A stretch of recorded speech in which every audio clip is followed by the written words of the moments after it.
guys. Close to the camera. Look, he's 5 pounds right now. We're here at the media day for the 2021 Bassmaster Classic on Ray Roberts. this is a tank. Look at the size of this thing. Progress we've made so far on our Hobie PA14. Got it wired up for 12 volt right now. We got the P127. That money! That's a monster! Got one. Took him long enough, didn't it? He knows. You know that's your outro. I know, but I mean, like, I was waiting on you because, like, you just kind of put me on the spot and it's like it didn't flow. Right? Whatever. All right, guys. All right, guys. I want to thank y'all for tuning in to One Objective tonight. Guys, we have got a really good show lined up for y'all. Been talking with Mark Zona for the last couple weeks, and it's been crazy scheduling for him. Trying to work everything else in. So for him to take the opportunity to come on with us tonight, we're very grateful for that. We don't have long with him because, like I say, he just got back in town. Plus, the Cowboys and 49ers game's on, so we gotta go finish watching that game. That's gonna be a good one. I think that one so far, to me, is better than what the Super Bowl is probably gonna be. I don't know. That's just what I feel right now. So, anyways, like I said, we got a good one lined up. I want to thank everybody that's going to be joining us now. If you can, make sure you hit the like button, hit the subscribe button if you're on YouTube, and then also share this video on your Facebook and Instagram or wherever you can share it. So, but first off, I want to thank two really good sponsors that's helped us out. That's been helping us. Well, started helping us out and it's been with us for a while.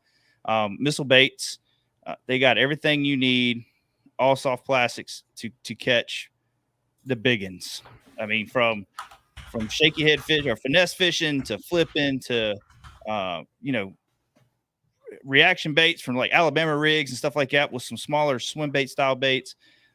Missile Baits has got you covered, and we're very thankful to have them on board with us again for the 2023 season.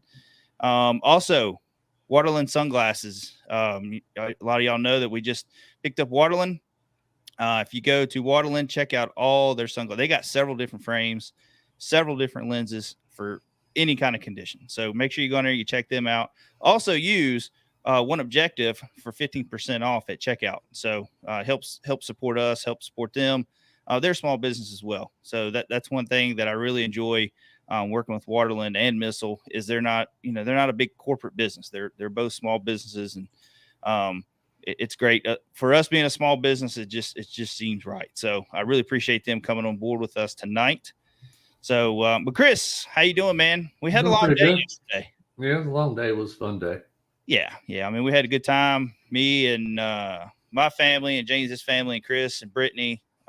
We all went out to Richmond Expo, went to Green Top, Bass Pro Shops, Cheesecake Factory, which I ate way too much. Good choice, by the way, Chris. That was a good restaurant. Yeah. We've been playing that for a couple of weeks. Yeah. So it all worked out. Had a good time. Got back by about 6 or 7 o'clock last night, and I crashed on the couch. I watched the first football game and then crashed halfway through the second one, so I wasn't able to finish watching it. But from what it looked like, anyways, I didn't miss much. So, yep, David Williams said, good seeing you guys Saturday. Yeah, man, it's good seeing you too, Dave. I know we ain't seen you in a long while, man. That's good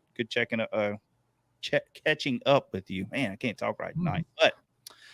But anyways, let's go ahead because we don't got a lot of time. There's a few things that I want to talk about tonight about some rule changes stuff with the kayaking and all that. So we're going to talk about that here in a little while. So stay tuned after Mark Zona. But Mark, how you doing, man? Good. Fantastic. I just got off the road, and it's one of those deals. It's kind of it's weird. I wrapped up. I was in your guys' neck of the woods. I was down on the neck of the woods. I was in the southeast. I was a couple hundred miles away. But I just wrapped up Zona show for the season, and kind of I don't know. I was really hoping I'd get my ass home and see great divisional games like we saw last year. But thus far, they've not lived up to last year's divisional round. Maybe next weekend will be a lot better than what's happened so far. Yeah. This game so far has been the the closest one. The Bengals Yes. and Buffalo was okay, but the kind of Bengals started running away with it pretty quickly. So I think this game's going to be a little better. I thought that was going to be like the best one of all the playoffs earlier today, and it did not. It was a beatdown. It was a surprising beatdown, but like I said, next weekend should be pretty good. So it'll be a fun weekend. Yeah, exactly right. Well, how did filming go? I know you don't want to go into too details, but how did filming go down there? Because we've had some crazy weather here lately. And it's weird, man. It was strange. You know, this is no BS.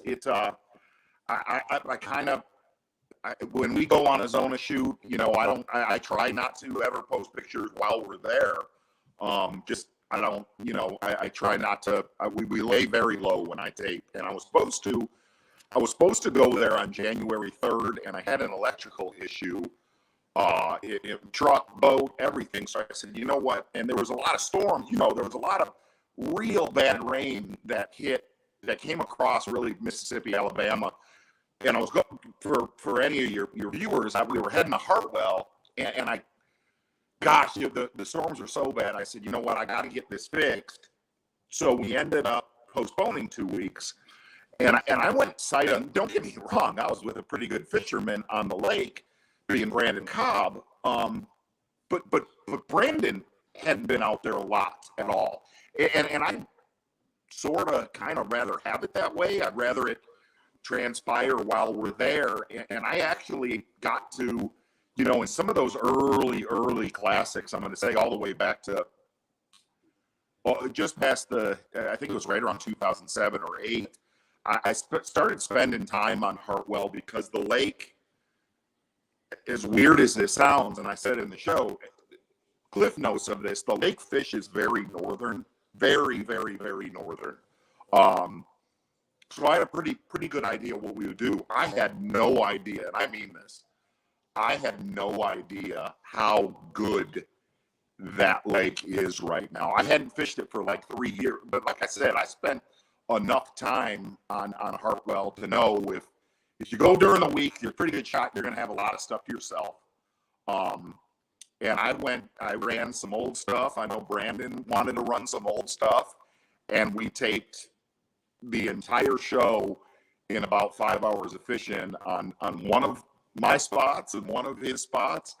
And I came home and I looked at my wife a day ago and I said, find us an Airbnb where we can spend next winter down there. Seriously, it was that good. So it was, and the cool thing is, the most bizarre thing about Hartwell, and you guys know this, everybody from where you're at all the way down into the Carolinas, what's really unique about that lake, and you don't see this, you see it a little bit on Table Rock, you see it a little bit on Lanier, but for some reason, more so on Hartwell than a lot of places I go where spots and largemouth coexist in really, really bizarre outer realms. Like shallow the other day, guys. I'm serious. Shallow was like 45 to 50. The majority of bites were more 55 to 75, dead nuts on the bottom. And that's awesome. Like that is, I love skipping docks. That's how I grew up. But the other side of what we do up here is we fish ultra deep. So it's like being home with trees out that deep. That's the only difference. Yeah. Now catching fish that deep, that's crazy. But Hartwell, like I say, Hartwell has always, I hear from like local reports and other guys when they're fishing down there and some of the local tournaments, they always have some good turnouts. You know what I mean? It's normally, it's either really good or it's just a struggle whatsoever. You know what I mean? But I think every time the elites go there, it's hit and miss. You know what I mean? Like it's either really good or it's just a grind. The weather's always so crazy down there. You know what's really cool about Hartwell, and this is hard to say for a lot of of the 9,300 tournaments that Sanders and I have covered together, is what's always, if you look at all of the classics, if you look at the Elite Series tournaments that we've had there, and this is a rarity to have a body of water that, for the most part, has has been won differently every single time we've gone there. It's been one different. Now, don't get me wrong. It's been one in certain regions of the lake. That's been one thing, but it's been different techniques. And it's, you know this, man. You go to Gunnersville in February or March, or you go down to Florida, you kind of know what you're getting yourself into. Yeah. When you go to Hartwell, you really don't know what you're getting. It's almost like you kind of have to have one or two or maybe three different techniques working to get you through a multiple day. But you know, back to what I was just talking about, and I know I could sit here and talk about that lake forever, but what I'll tell you, what was really, really surprising was, and I know, look, I fished all the real giant spotted bass lake on the West Coast, and I fished Lanier, and Lanier is always, you know this, Lanier's been the crown jewel of spotted bass fishing. Then you have a total not subspecies, just different species being Coosa River bass. It was awesome to go there this time around and see the sheer numbers. Look, man, a good spotted bass there a decade ago, you'd see a lot of 2 to 2.5 pounders and stuff like, you know, filler fish. Yeah. It was insane. I have a picture on my graph, or my phone, of my graph. It was insane to see the true number of 3-pounders this time around. Good gosh, it's like spaghetti down there. Literally, I drew up. Brandon and I drew up probably like 3 or 4 different schools that were, no joke, they were, I would say, 30 to 50 fish schools multiple times through a 6 to 8 hour stretch. So lakes, it was, I'm not gonna lie, it was hard to leave. It's very, very hard to leave. So, and look, man, I prefer to be in South Texas this time of year watching football games. It was cool to spend some time in the Southeast, because I'll definitely be back. As gosh, I was just looking at my calendar. I was wondering if I can try to get back there before the Elite Series begins. So it doesn't look real good right now. So yeah, and you know, I had a time, like, we don't have a lot of spotted bass around this area. If you do, they're not real big in Virginia. But Gaston here lately has been, it's actually, they have signs up now trying that they're invasive species now, because they were brought there illegally by some anglers. But it makes it fun fishing. You know what I mean? You can go up to any bridge and throw a rig or something like that. Get a bite. Yeah, and just catch them. And me and my buddy did a 1 versus 1. And man, I caught so many 1 to 2 pound fish that I'm like, man, this ain't gonna win, but I don't want to leave them. Like, you know, and then everywhere you go, you start looking at points and you find them again, and it's just, but I wish we could get more of those bigger ones, but I know they don't like them here. So it's kind of like, man, I wish they could understand that maybe it's not that bad on the fishery. I don't know. Maybe those guys could bring more. Yeah, they can stop by Michigan and drop some off. Yeah. Just bring them on up there and drop them. I wonder how it would do up there with that. I think that I really do. I think I got in some trouble one time.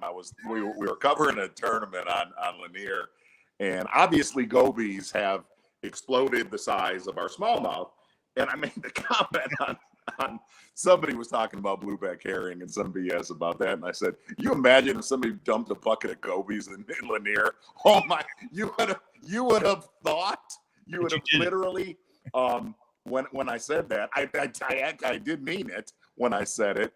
But what's weird about a spot, I think about that, like they act so to an extent, not completely, but their deep water habits are very, very, very similar to deep water smallmouth, because up here, all over the Great Lakes, there are really 2 smallmouth. There's deep water smallmouth, and then there's shallow water smallmouth over here. That they act so identical to deep water smallmouth, how they live, how they hunt, how they group up, and really how they set up on different pieces of structure. bottom contours. It's really strange. But every time I go to a spotted bass, if you watch spotted bass tournaments, always watch how the smallmouth fishermen do, because they're so similar. And that's probably why, and then it's strange. Like the other day you'd catch, 3-pounder, 3-pounder, 3-pounder, boom. You catch a 4 to 5 pound largemouth out in 61 feet of water on a jig on the bottom. That's patience, man. That's that's serious patience. Around here, I've been throwing Alabama rigs, and I'm getting like frustrated because I'm catching 2s, and every once in a while I get one big one, but then like I see everybody weighing these monster bags in, and I'm like, what in the world do I need to do to get these? And now I'm starting to wonder, like, some of these guys just going really, really deep, like, yes. And I think, and I think, what's strange is the other day, man, I'm like everybody else. I'm interested in technology. I think technology where it is right now also holds, and we can go, shoot, man, we can go on this for, we can go on this for hours. But I also think it as awesome as it is, and as much as it has taught all of us selfishly, it's taught me so much. Like I've never fished the lake I live on. I catch them now out 70, 80, 90, 100 feet, 60 feet down. I didn't know fish did that on these lakes growing up. You know what I mean? But the other day I turned it off. Like I was like, I want to kind of fish the way I grew up fishing, and I didn't turn it off all day.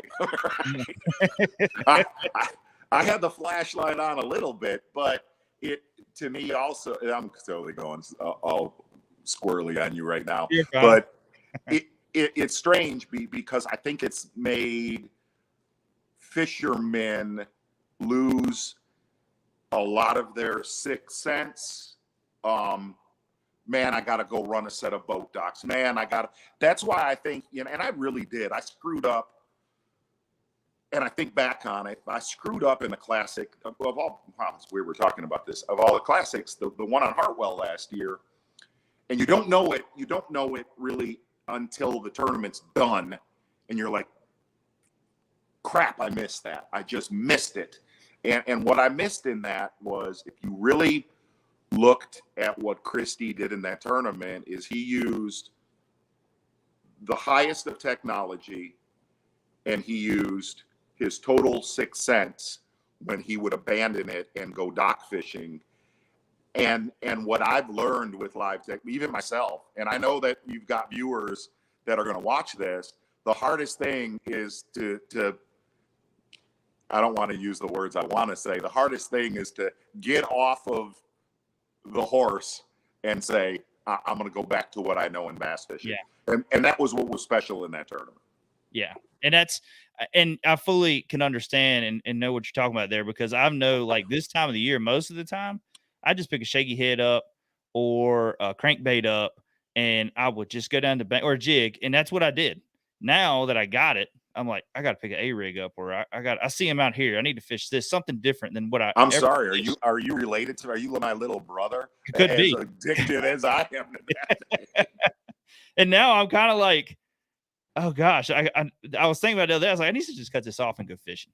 And then I still didn't. I didn't. Like, it's addicting. It's kind of like bed fishing the whole time, So, anyways, throwing an A-rig though, and it's what I respect what you just said. And what's funny is there are a lot of people that have an opinion of an A-rig. Number one, that have never thrown it, but a lot of people that have an A-rig don't like. I've heard people say, well, I won't throw an A-rig because it takes no talent. Number one, yes, it does. Yes, it does.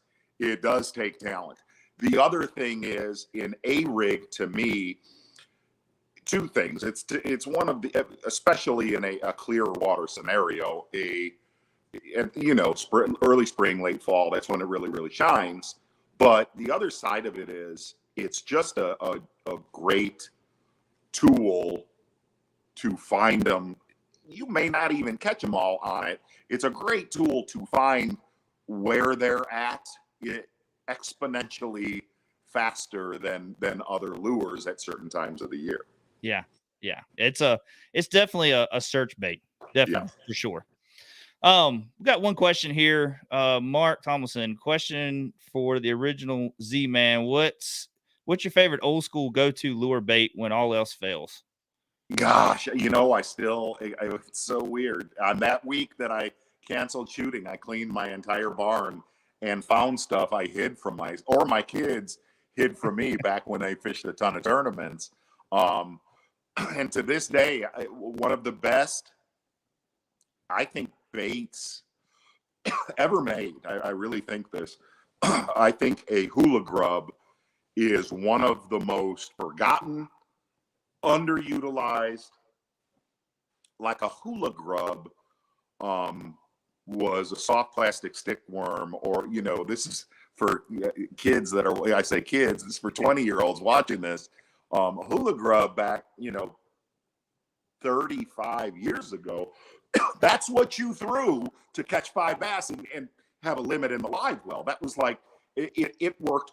It didn't matter if you put it on a lead head. It didn't matter if you put it on the back of the jig. It didn't matter if you flipped it.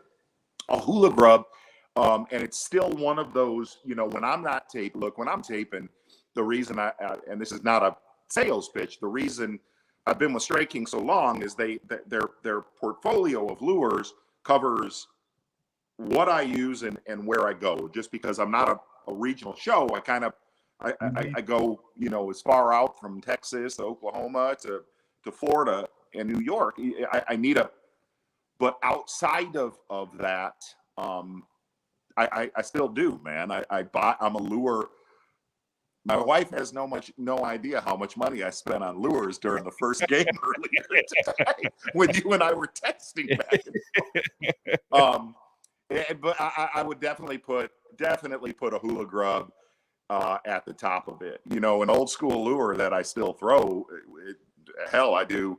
2 or 3 shows a year. I still throw a tube from 1 foot of water out to 50 feet of water. I think a hula grub and a tube are still very, very throwback, kind of forgotten lures to this day. Yeah. I got a buddy that still throws a hula grub.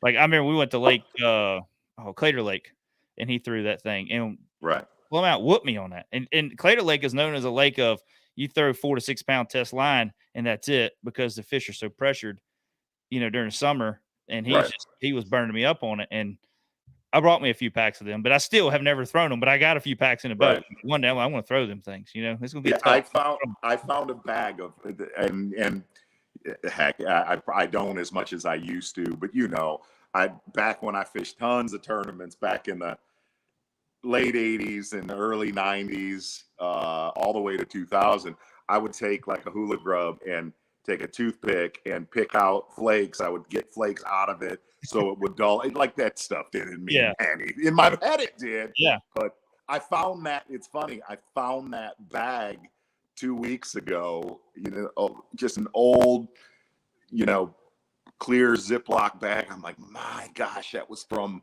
literally, man, that stuff was like 25 to 30 years ago. And I hid it from myself. Yeah. Yeah. No, that's good stuff, man. I want to go over the 2023 elite season. I mean, got a really good schedule for this coming up season. Is there any lakes that stick out that you are like, man, this is going to be the big event? This one's going to be the best of the year. Have you seen? I mean, it's hard to determine that because you don't know what the weather's going to be before you get there. But like up north, I mean, it was a slugfest this year. You know what I mean? So it's all, but it always is. Whenever and that's gonna catch up. That going to St. Lawrence River and Lake Ontario, and that's the body of water that's probably, I spent more Great Lakes time in New York than I have outside of my door. St. Clair's not a Great Lake, but it is. But Erie and Lake Michigan, where I live, I spent more time on Lake Ontario and the Thousand Islands area because of its diversity. you know, it taught you how to be a really good shallow water angler when I was in my early 20s. And it taught you, especially when zebra mussels came, it taught you how to be a good deep water fisherman. But listen, it's gonna catch up. Those fish, notorious. It's why I tape 2 shows there a year. Those fish are not smart. Yeah. They're dumb. They're like I would look at the crew and I'd be like, dude, there could be 8-foot waves. We're gonna get a show in 3 hours, right? When I went back in August this year, and they're getting smart. Where, look, man, it didn't matter if you have boulder, and there are magic boulders there that are, you know, the size of your truck. Okay.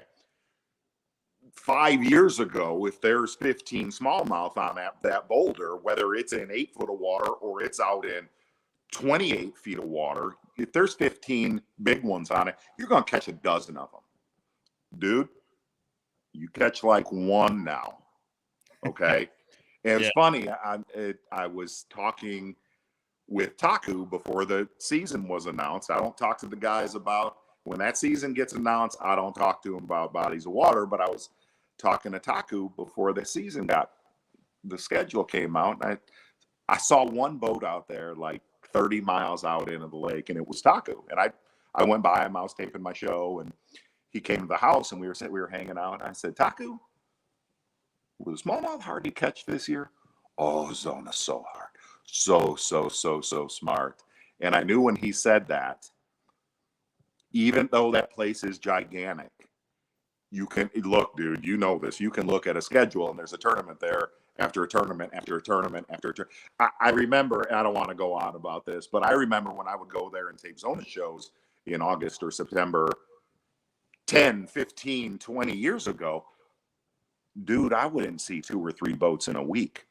I saw hundreds a day, and there was no tournament there during the week. Yeah. You can only spank a dog so long before that dog is going to move on and not be around you. And I saw that now there's still places they're dumb out there, but you had to burn a lot of gas to get to them. So. Yeah. Anyway, I did not answer a single thing that you of the schedule. I think the most unique one we're going to have this year is the Santee Cooper one, being so much later than the other obvious one in there. The Seminole tournament's going to be a beatdown. I've spent time on Seminole that time of year, and that's going to be it's going to be good. Okay. How good depends on mother. That's cliche because that matters in every single one of them. It really, really matters in that one. But I think the Santee Cooper one, it's strange that you bring that up, because I always, this time of year, even though my focus starts to get on the Classic and get on Knoxville, where we're going, we still have two tournaments before that, being Okeechobee and Seminole. But if you look at the schedule as a whole, so I'll throw out kind of the X factor of that Santee, Seminole, and the lay will be interesting. But here's, if you look at the time of year of the first 6 events, okay, and then you look at the transition after that. Usually we only have 2 northern tournaments. A Champlain and a St. Lawrence, or a St. Lawrence and a St. Clair. This year, so we have 3 true northern events. And if you look at the 6 prior, and Such does this all to me all the time. He always wants me to pick it's like somebody picking the Super Bowl winner of next year, not right? Yeah. It's going to have to be, looking at the first 6 events, a really, really number one good shallow water angler. It's going to have to be somebody that is pretty efficient around grass, heavy cover. You know the guys that stick out, that are able to drop that and put 3 really good Northern events under their belt. To me, the two that stick out immediately would be Polinick, Christie. Those are the two. And I know that's low hanging fruit, but out of those two, I would put my money on Christie just because of I think we're going to have a lot of tournaments in his wheelhouse to start. Christie has done really well in smallmouth tournaments. So Yeah. I think him and Polinick are always going to be the ones that you're going to have to watch. You know what I mean? Yes. In all events. Gerald The Swindle, schedule sets up very, very well for Hackney too. Very, very well. Yes. Yeah. And that's what I was really excited when he came back. And you just didn't hear Came back from where? When he came back from his other stuff, his other series. Yeah, he went on back to the real man's league. Right. I didn't say. I did. I'm just kidding though. You know, that was an interesting time in bass fishing. I don't pay much attention to it anymore. It's kind of become a little bit, it will sound wrong, but it's become kind of laughable in a lot of ways. But let me just put it this, I'm very happy. The guys that truly went through the opens, the Hackneys, Christies, and that's nothing against Polinick or Swindle who got a Legends exemption. But the guys that fought their way, fought their ass through the opens, I have a very, very big amount of respect for that, because I know there's a lot of other guys that are, and that's not rumor. I know there's a lot of other guys that want to do that are just scared to do that, and I get that side of it too. That side of it too.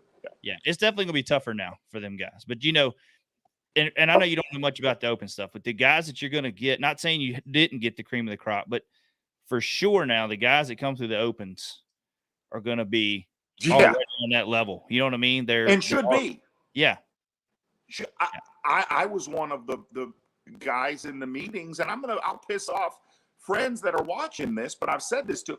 I don't think I've never thought 3 tournaments should qualify you into the class or to the Elite Series. I've never thought that.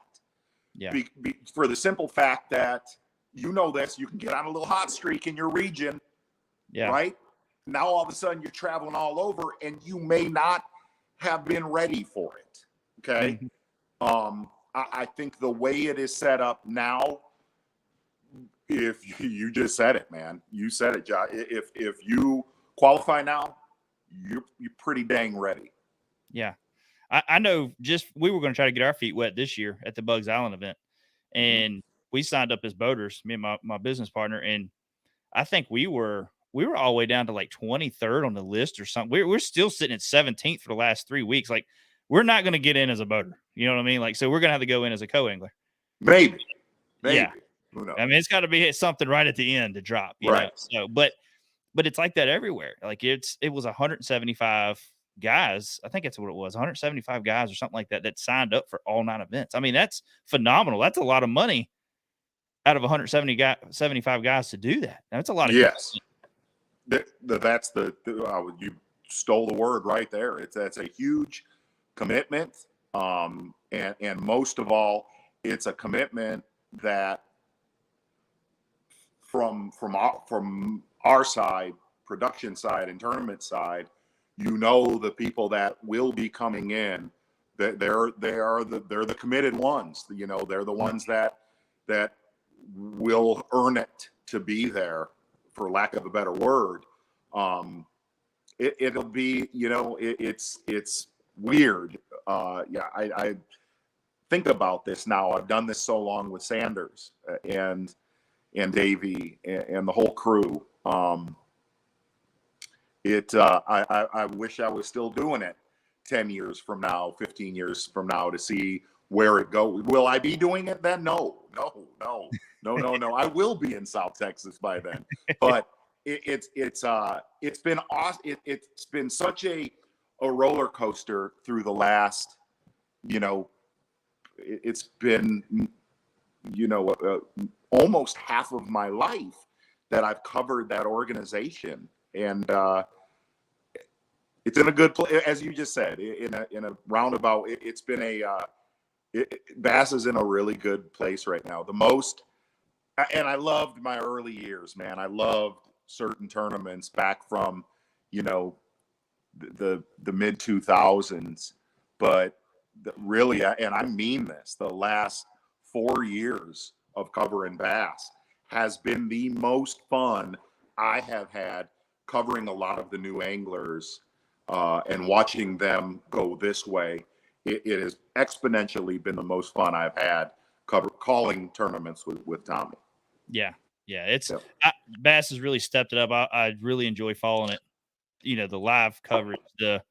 Some tournaments can be boring, and you guys have said it on there before. Sometimes you're just like, are these guys ever going to catch anything? Or having the camera in the right angler's boat. It's just sometimes it's luck of the draw, but Right.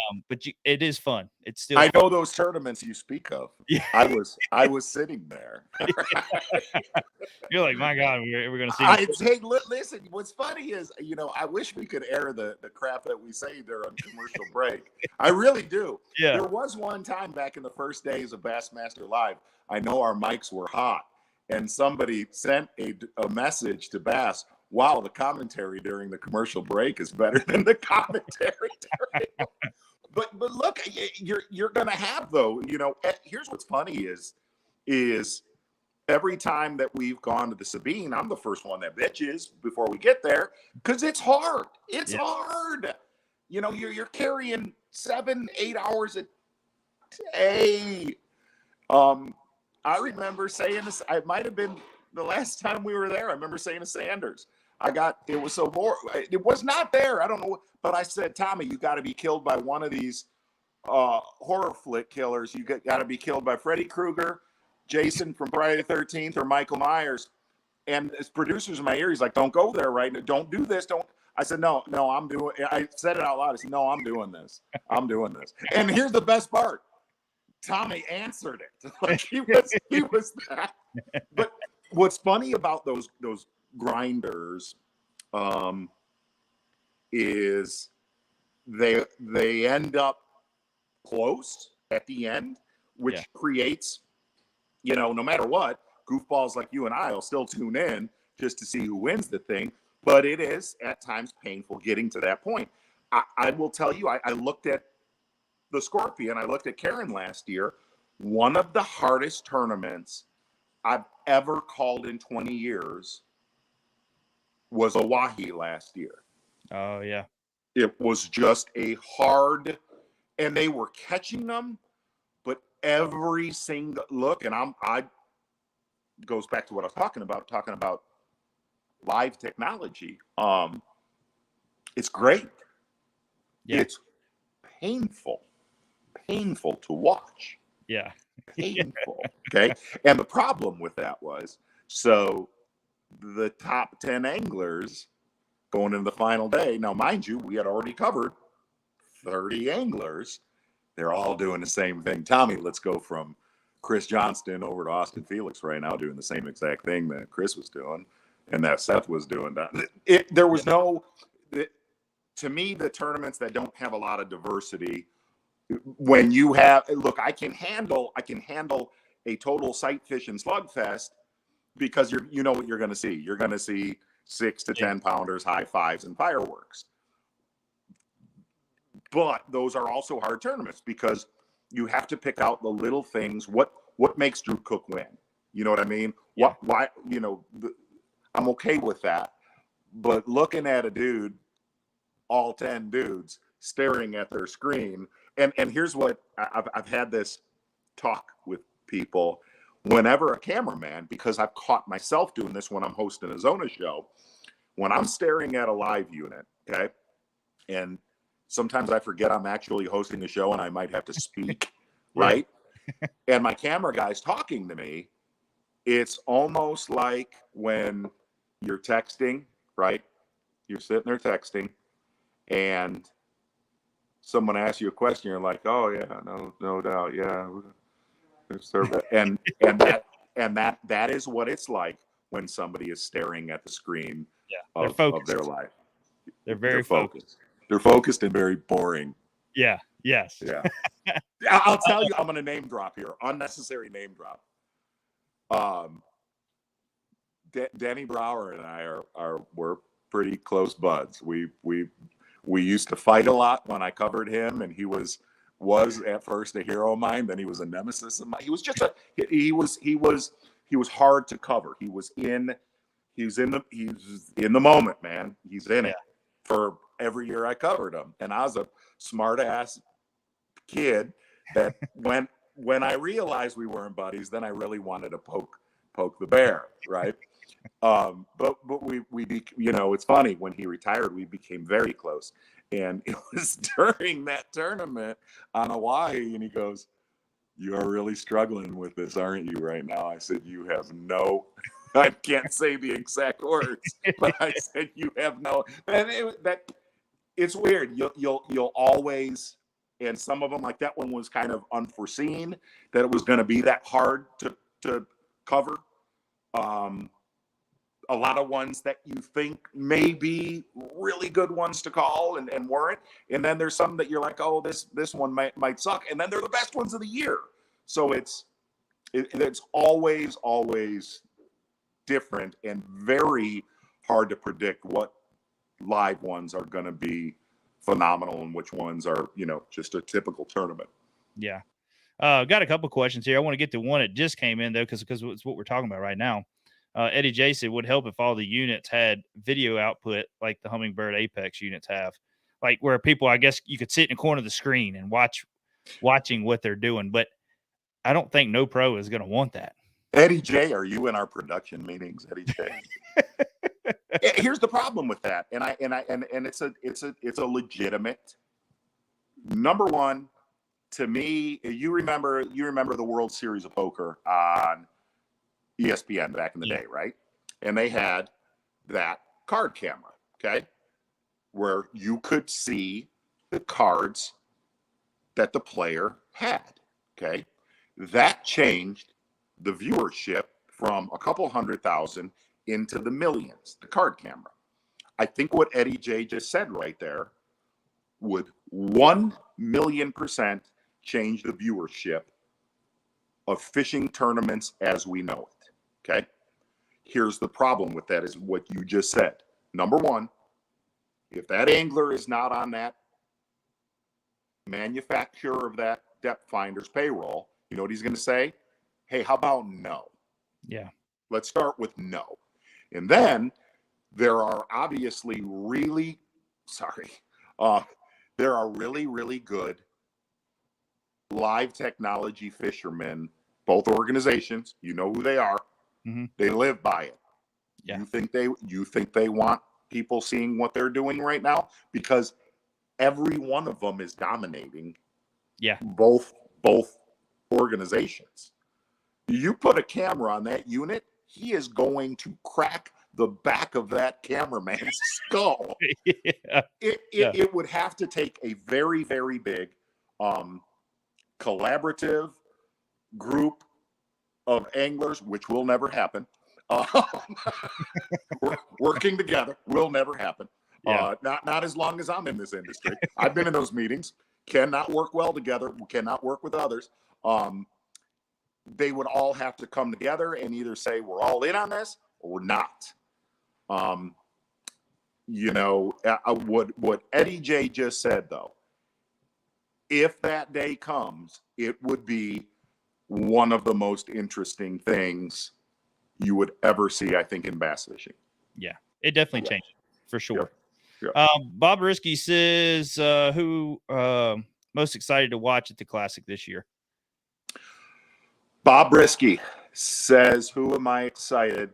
I will go back to the two anglers that I brought up. I think, I know that Gussie won fishing smallmouth in between Loudon and Tellico in the Elite Series event.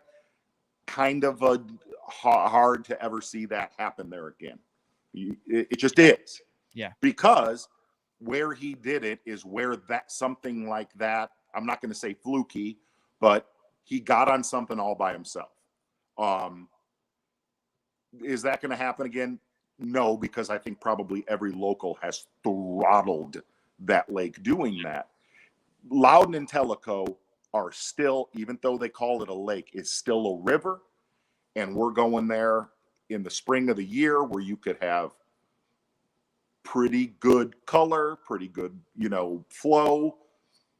To me, you look two things.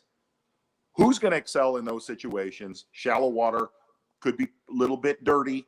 You look at a Christie, you look at a Hackney.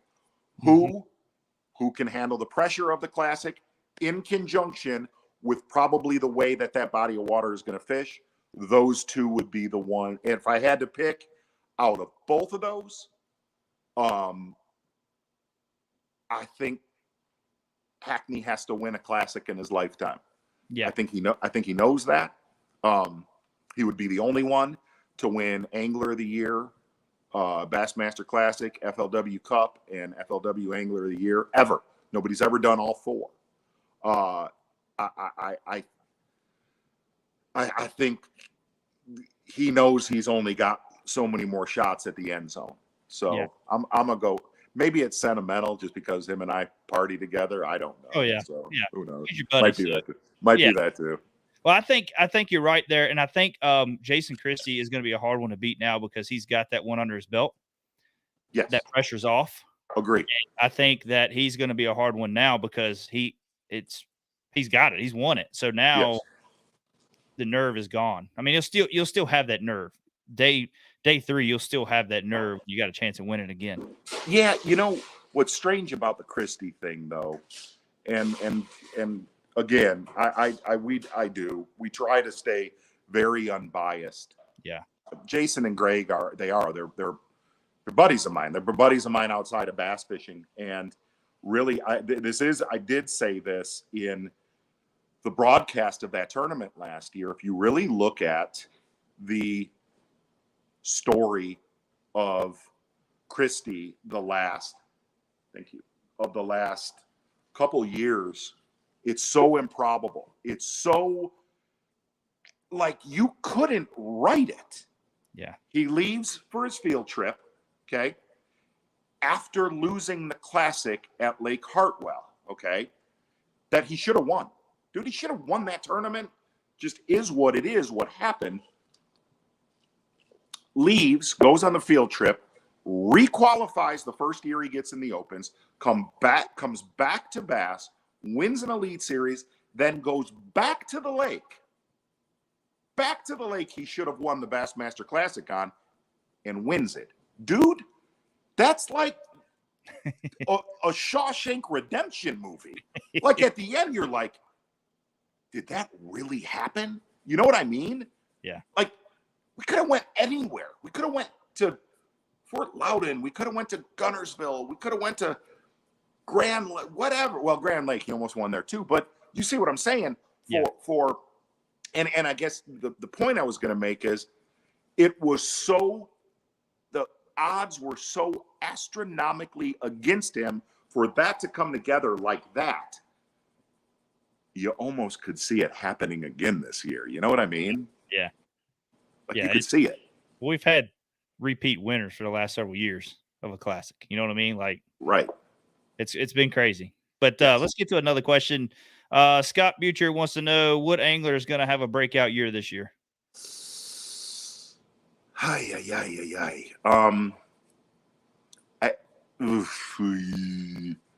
Breakout year this year. And what I would do more again is I look at the schedule and who it would favor for.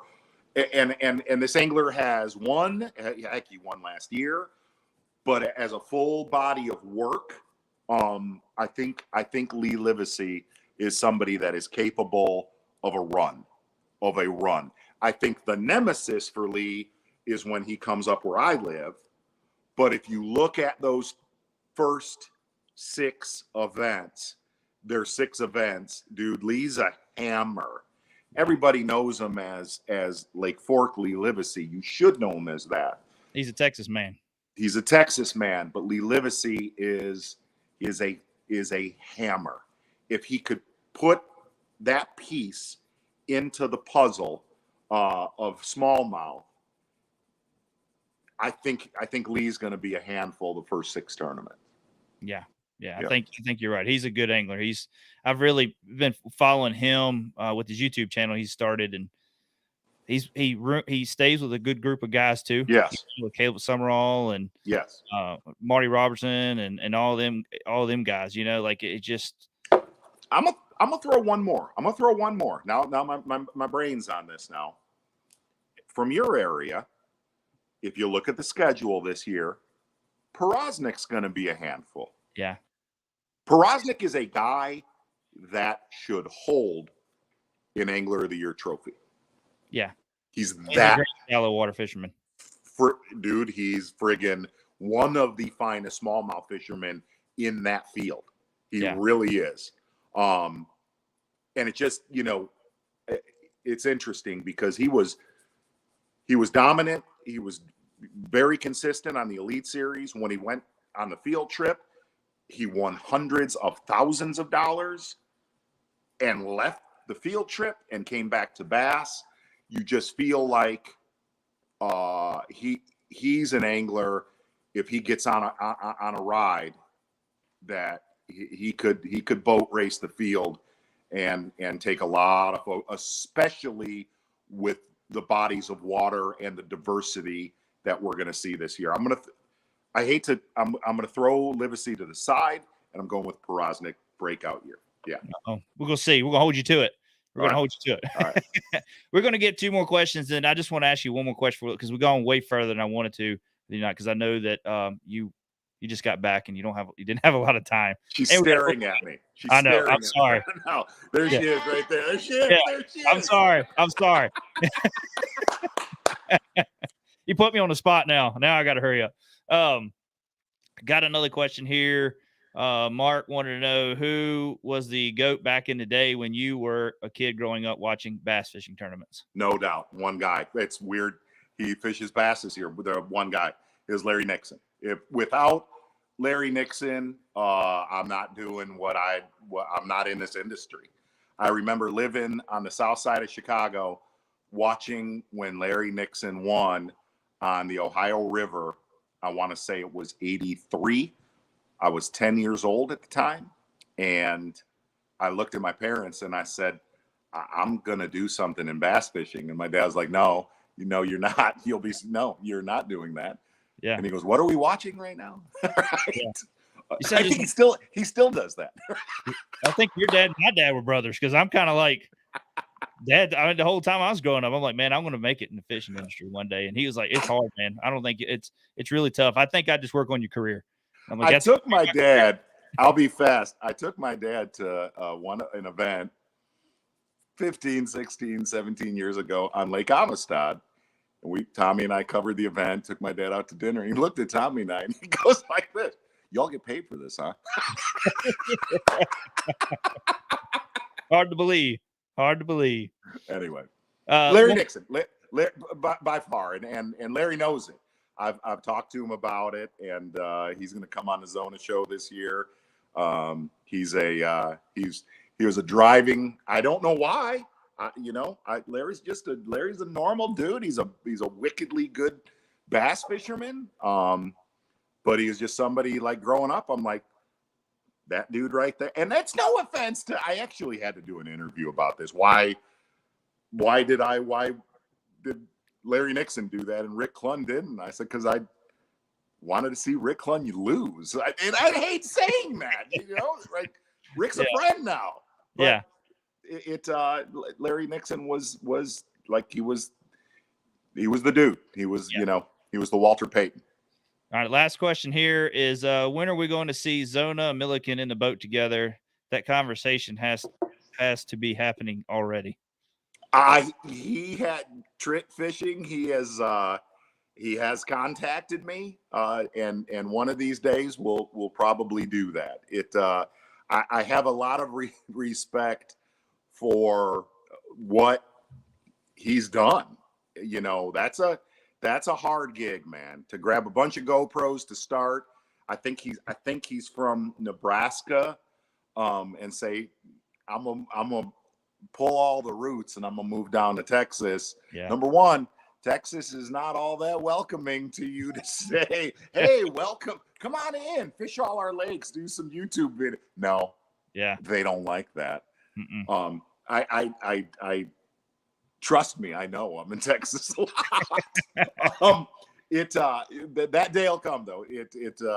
I have a lot of respect for so many of, especially what he did, because I remember that's kind of when YouTubers were frenzy, sharks in a pool, and I don't know, they all like make fun of each other, and then they're all hugging. It's weird. Yeah. It's a weird dynamic. It's something I don't understand, but he kind of has done his own gig, his own way, and that I do respect. So hopefully that day, dude, if he wants to take me them spots where he catches 5 that weigh 50 pounds, man, I'm all in. Yeah. Call me up. Yeah. Don't burn them before I get there. That's right. That's right. Real quick before we let you go, I wanted to cover a little bit more, but we got the questions. So, I'm thankful for all the questions we've gotten, guys. I really appreciate it. I want 3 baits because I want to do some wintertime fishing. 3 baits. What are your top 3 baits? Let's say we're mid United States. We're Tennessee, Virginia, North Carolina. Right now, now. Yeah, right now. What is your 3 top baits that you're going to have tied on? Very easy. I had all 3 tied on the other day. A 3/8 ounce Damiki head, baby Z2. Period. Smoky shad, that just go to work with that.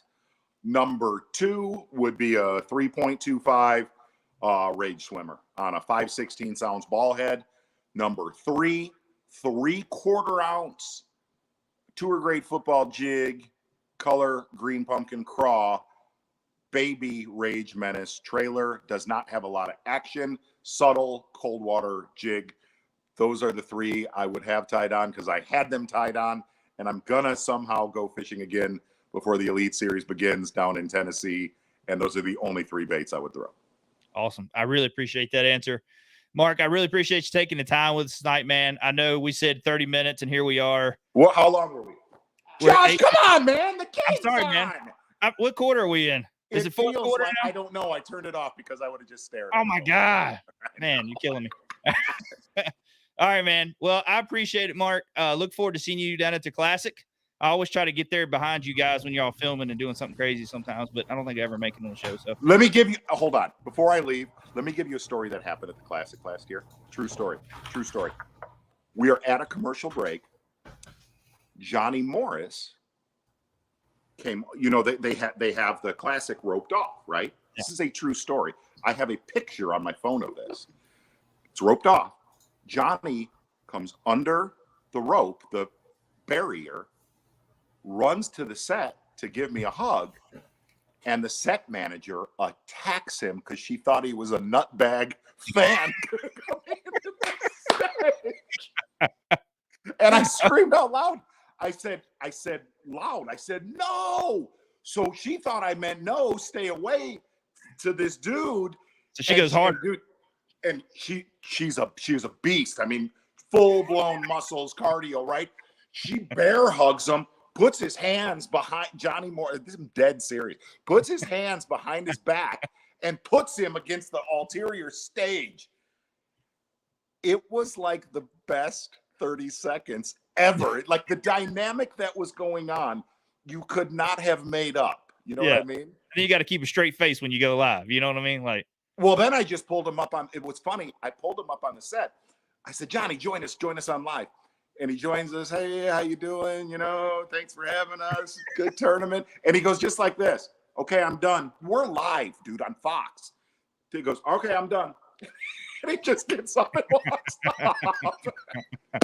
Anyway, seriously, thank you for having me on. Come say hi at the Classic. I appreciate it, man. See you, buddy. Right, thank you. Thank you. Bye. All right. That was a fun show. I'm sorry about the internet connections. I don't know what we got going on. I don't know if it's my internet, Chris, or your internet, or I don't know. But it was just dropping there a couple times. So I never dropped on mine. Oh, really? It No. was showing like loading on mine. It was me and Zona, but your screen wasn't there, so I couldn't tell. But anyways, I hope everybody got it wasn't much. It wasn't much. So but I appreciate all the question, guys. really love it when we get a lot of questions on. I wish we could have got to more. Me and Mark talked earlier. He's like, man, I just got back in from filming. Can I just get 30 minutes tonight? I hate to do that, but I just can get 30 minutes. I was like, yeah. And here we are at 9:00. So we got an hour, but said he couldn't tell down here in the mountains of Florida. yeah. Big old tall heels you got down there. But no, it was fun, man. That was a really fun show. The last show that we did with Mark, I think that was, man, that's been several years ago, Chris, because I was still doing them here in my kitchen when I had Mark on my laptop. And those were The other place you lived? No, it was here. I remember it was here because we didn't have the studio, the first studio set up in the studio. Okay. We had our other one. So we didn't have nothing. We had the kitchen table. That's what I had. And we were just doing the live. I think it was just the sound. I don't know. I don't even know if it was. I can't remember how we was doing it. But anyways, I remember having them on, and it was a good show, fun show. And Mark's so easy to talk to because he's so full of life, man. He's got so many stories, and he's an announcer. You know what I mean? Yeah. Like he knows how to carry on a conversation and keep it going. And I really appreciate it. Scott had a couple more questions. I wish I could have got to them all. I'm sorry about that, Scott. There's a few. I think it was a couple other questions that came in. Great show, guys. Augusta County Fishing Expo, February 11th, 12th. We were really wanting to make that. The problem is my wife has planned something for me for my birthday that weekend. So I'm not going to be able to do the Fishing Expo then. But we definitely maybe one day plan on getting back into doing some more expo setups. And I'd really like to do the Richmond one. But we'll get into that here in just a little while. That's the reason why we really haven't done it. But anyways, no, fun having Mark on. I can't wait to see him down at the Classic again. I'm excited to get down there for the kayak championship, and get down there and fish Chickamauga. I've been doing my research and a lot of homework. But like Mark talked about earlier, for the Elite Series, there's 2 events before that. And that's the same thing with us. We got Guntersville before that. And it's hard for me to wrap my head around. Like, I want to win the Classic. You want to do well there. But yet I got to do my time in my study for Guntersville as well. So I'm just trying to juggle both of it. And because Guntersville the Classic isn't but 2 weeks after, or a week and a half after, something like that, So it ain't a lot of time, prep time between then with us, our business and all that too as well. So anyways, I really appreciate Mark coming on again. Like I say, guys, and if you're still here, please hit the thumbs up, share the video, and also if you're on YouTube, hit that subscribe button. We got some more videos going to be coming on regular One Objective channel soon, with a few products we're release here soon. And then, like I say, we got some fishing videos on One Objective Outdoors that we're going to be pushing this week. So excited about that. They are short videos. I ain't gonna lie. Man, it's been a grind. It's been a grind. Yeah, that's what I should just turn them into and not even do a YouTube video. But it's a vlog, man. I think people like to see you struggle a little bit. You know what I mean? Yeah. You don't want to go in there and watch. I mean, it is nice to watch. Like Milliken, for instance, you go in there and you watch him catch 50 pounds out of 5 fish or something. That's cool. But you also want to see the grinds. You know what I mean? You want to see the days that people are grinding and going week after week, and then finally start improving, and start figuring them out. So, and I think that it's coming. This time of the year is never really my really strong suit. I can catch them, but it's always been hit and miss, and I'm always trying to get better at it. But just time on the water, and I'm trying to do that. I'm trying to get more time on the water before I even go to any of these kayak events this year. So, and during, we got summertime. We got the Ranger. We're going to be out there doing some night tournaments here soon, Chris. Me and you. Oh, yeah. Like old times. So, Yeah, old time days. Let's talk a little bit about the Fishing Expo. I want to show you something that I was able to pick up. I wish Chris was able to get one. We didn't think about it when we was doing everything, but I ended up getting the old Chad, man. Oh, yeah. These dudes. Oh, shit. Maybe if I remember. Got the old Chad. Super excited about that. The only color they had, from what I understand, it's the only color that's out right now. I don't know. So, still in the package. Upside down. Oh, did I have upside down? Yeah. Is that good? It's still upside down. Really? Turn it over. No, it's No, showing. turn it over. There you go.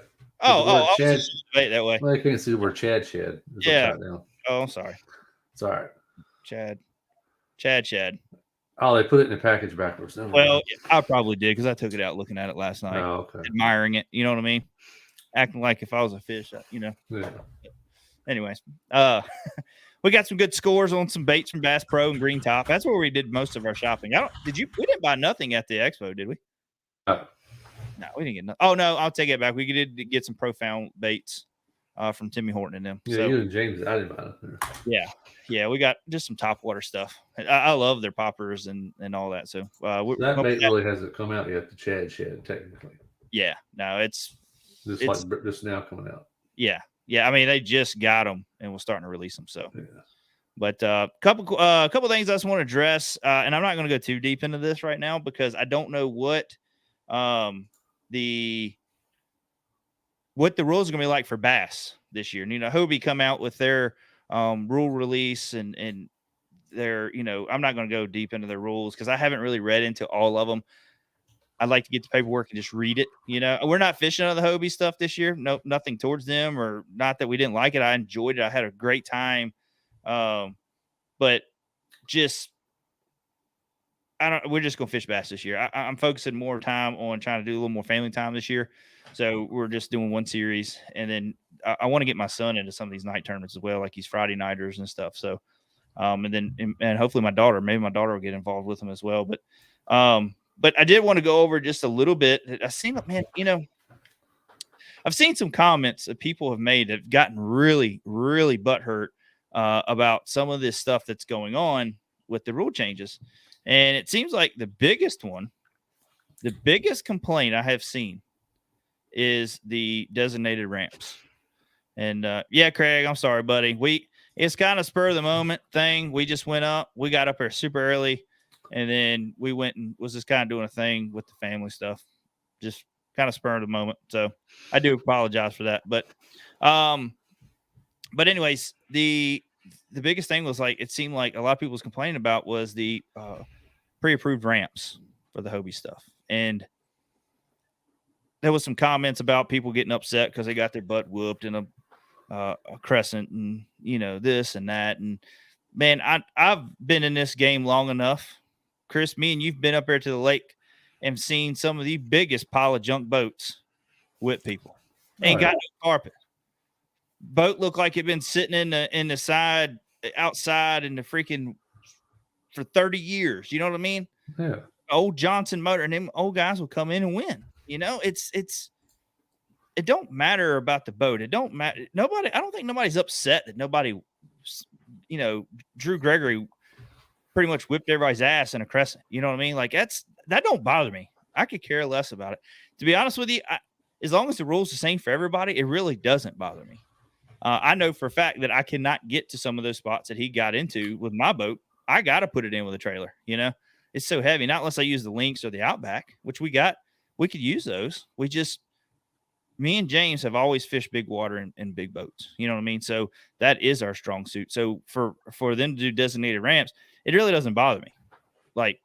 But I understand where some of these guys are coming from. They love getting back here in this water that a lot of people ain't getting to. That's kind of the fun part of being in a kayak, right? I mean, yeah. You want to fish stuff that big boats can't get to. And I understand that. And we don't know what the extent is of these pre-approved ramps, but I do think there needs to be some kind of limitation on how far up these creeks you can go. When you're 20 and 30 miles up a creek, you're not in that same basically body of water anymore. You know what I mean? And people can argue, well, you got creeks that dump into all over this lake. That's why you got all these coves and this and that. But what's the limit? You go 5 miles? Is that the limit? You know what I mean? But then where do you judge? Do you do it where the creek dumps in? You know what I mean? Like that area.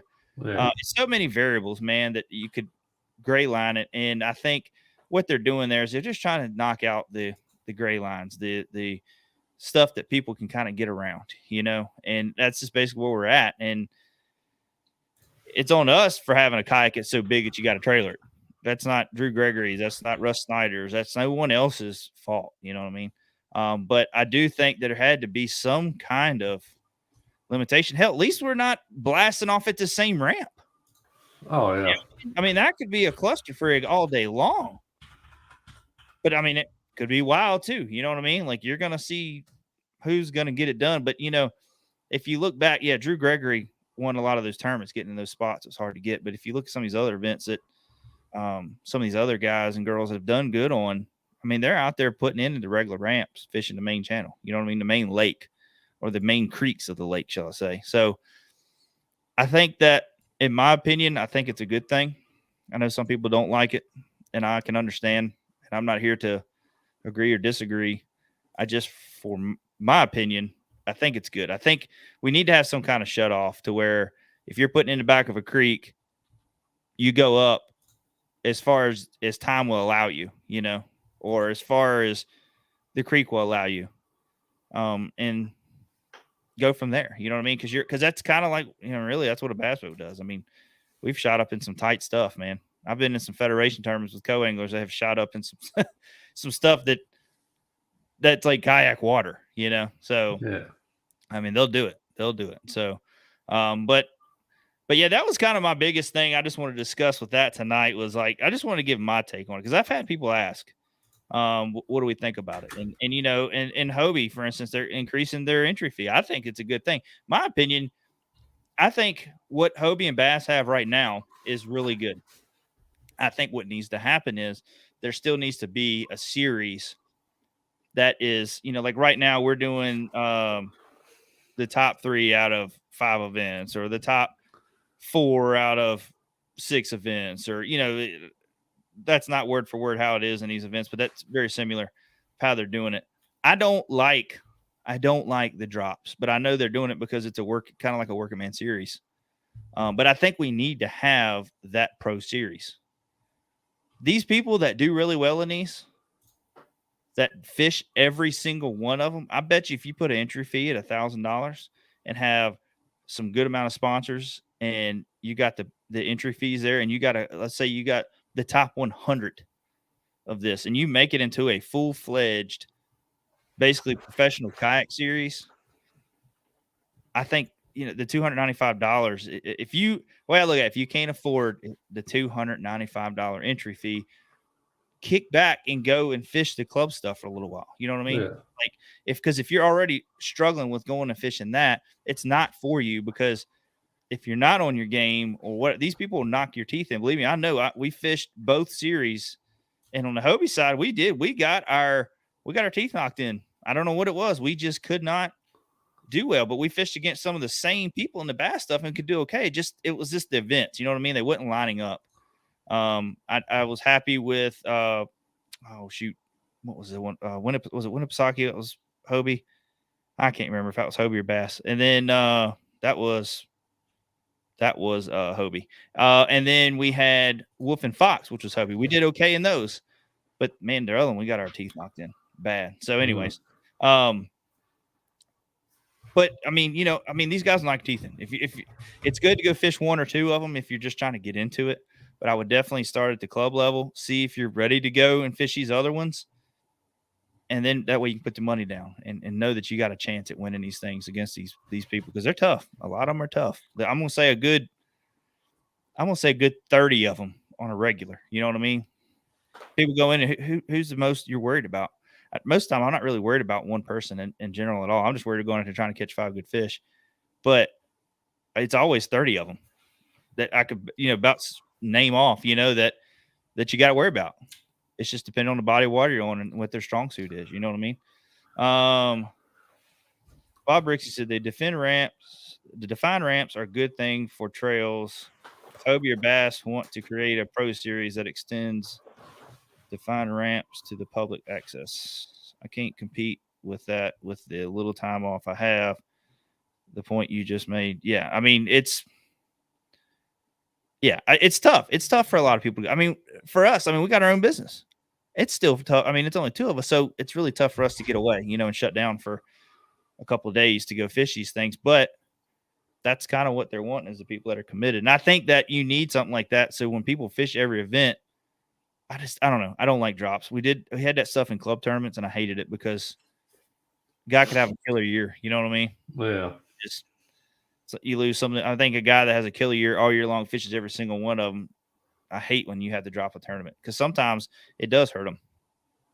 We always did drop your worst, which they don't do it this. Well, I guess they kind of do, but when you win all of them, we had a guy as a co-angler, man. He had a bunch of events that he did really well, and he dropped his worst one, and it didn't go so well for him. And you would think it would, but when you put the numbers down and looked at it, it didn't work out so well for him. But in the Hobie and Bass, they're taking your best 3, so you can fish all 5 events, and they're going to take your best ones. You know what I mean? So, but anyways, that's kind of my point. But like, I understand the entry fee going up. It helps pay out a few more spots. I know people are like, well, it sucks getting a $250 check. Well, it does, but what you just basically did was get your entry fee back.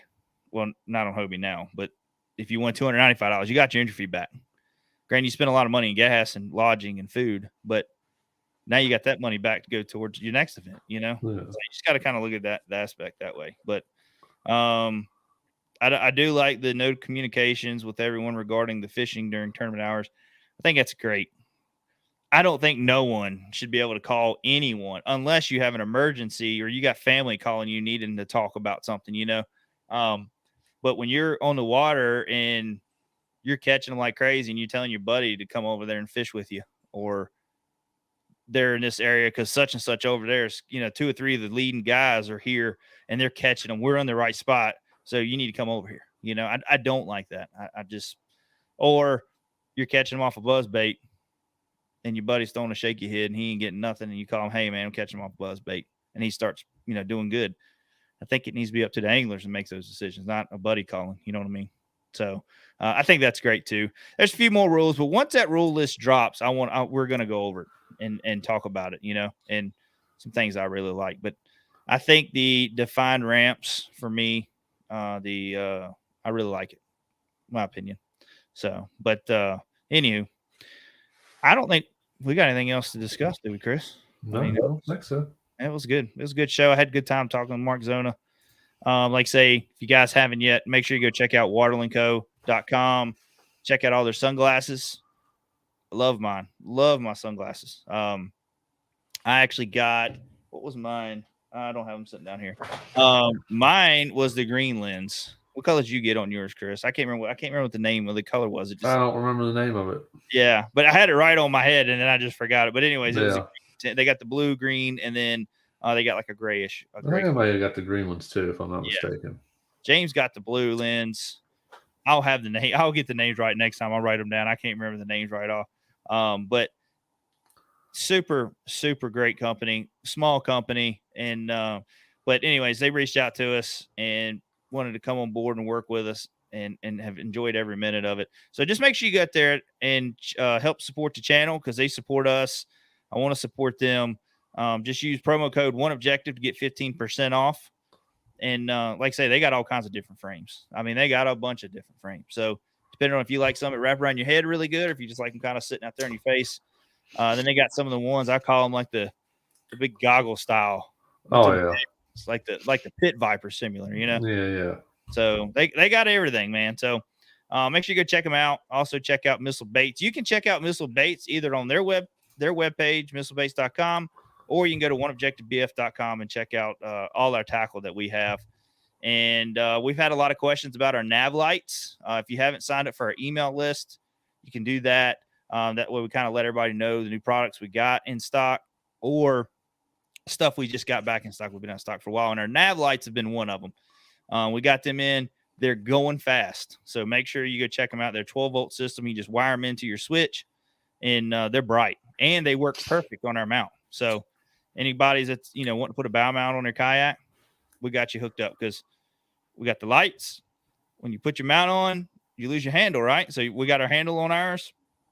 We're pretty much one of the ones in the industry that's really perfected that right now. And so now we have a full-fledged handle on our mount. So anybody that's been ordering from us, that's kind of one of our big top sellers. So, but anyways, guys, make sure you go check out oneobjectivebf.com. Check out our YouTube channel. Hit the subscribe button on both on One Objective Outdoors and One Objective Bass Fishing. And also, if you're on iTunes, please give us a rating. Let us know what you think about the show. Hopefully, it's a good one.